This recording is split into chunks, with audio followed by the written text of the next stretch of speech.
All right, so one thing that a lot of home buyers, whether that's past, future, or present, need to understand when buying a home is that your lender matters and how your lender proceeds matters. And so I'm actually going to give you several tips to ask these loan officers, these loan initiators, these mortgage brokers before you actually choose one to work with. There's one particular lender that I work with that I really like, and he does things different than most lenders. Let me explain. When you buy a home, most loans like FHA and some conventional loans may take 30 to 45 days to actually close on those loans. Now, the reason why they take so long is because of something called the underwriting process, right? That's one reason why it takes 30 to 45 days. Of course, you have an appraisal, you got to get an inspection. And those are the things that cause loans to take so long to close. There's this one particular lender who I learned a lot from. He actually will send a home buyer, potential home buyer, to underwriting before he actually gives them a pre-approval to buy a home.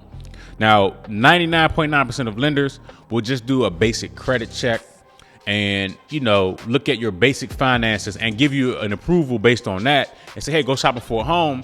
And then they'll run you through the underwriting process once you get a home under contract. And what happens is, I've been a part of this before. What happens is you get to day 20 that you had this home under contract and the underwriter comes back and says, well, we can't approve this person for this loan because of this or because of that. And you've wasted the seller's time, you've wasted your time. You had your hopes up, thought you could buy a home. Well, the underwriter will actually, sometimes send people back a denial letter. And they thought they were getting their dream home and they can't get it. So this other particular lender, he runs people through the underwriting process before he even gives them a pre-approval. So just to kind of give you an idea of what underwriting is, they really run a comb through your finances, okay? They contact your employer, they do employment verifications, they send documents to your employer for them to sign. They look at your retirement statements, they look at your bank statements, they ask for your tax returns. They go through pretty much all of your finances to make sure that there are no hiccups in the process, right? So this lender, he does all of this stuff beforehand. So once you get that pre-approval, well, now the underwriting process is, somewhat complete. They've gone through and done the employment verification. They've already checked the tax returns. You don't have to submit any of this stuff later on. And this allows for the closing time to be cut down, maybe to 10 days versus 30 to 45 days. And this also makes your offers look stronger, right? Let's just say a home is for sale for $500,000, but you want to offer $480,000. I've seen this a lot.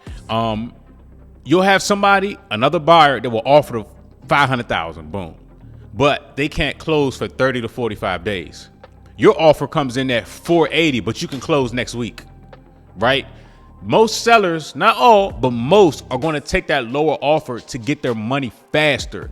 Sometimes speed beats higher offers because, and again, it all depends on the situation of the seller. If a seller needs to leave town, or if they're just trying to, liquidate a property and just get rid of it as fast as possible, speed can be in your favor, although you aren't giving them the highest price.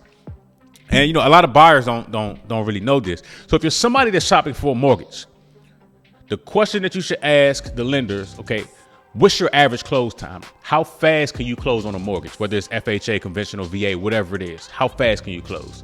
Ask them, do they do the underwriting before or do they do it after? Underwriting is the heavy lifting, all of the stuff that nobody really wants to go through or do. You got to keep submitting all these papers. Ask them, do you do it before or do you do it after?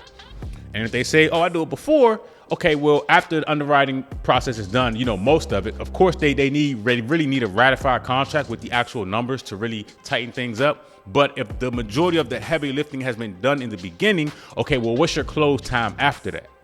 Okay. So I just wanted to throw this out there because, speed, right? If you can close fast on a home, you can get your way, because when it comes to selling a home, the worst thing for a seller is to have a home go under contract 15, 20, 25 days. And then it's been almost a month and they come to find out, well, this buyer can't buy the home because of some errors or whatever. And, it came up in the underwriting process. Well, now your home has collected days on the market, and it makes it a lot harder to sell. Now you got to put it back on the market and try and find a new buyer. Okay. So to avoid that, ask these lenders these questions so that you know what kind of situation to expect. And like I said, speed. A lot of times speed can help you. It isn't always the highest offer. Sometimes it's, hey, I can close in 7 days, 10 days, 15 days. It looks a lot better than 30 to 45 days. A lot better. Okay. So I just wanted to just throw that out there. One additional thing that you can ask them is what down payment assistance plans do they have available through their, through whatever state, and just ask them, is it forgivable money? Is it deferred? And these are things that you should ask a lot of these lenders so that you can put yourself in the best position to win out here in this market.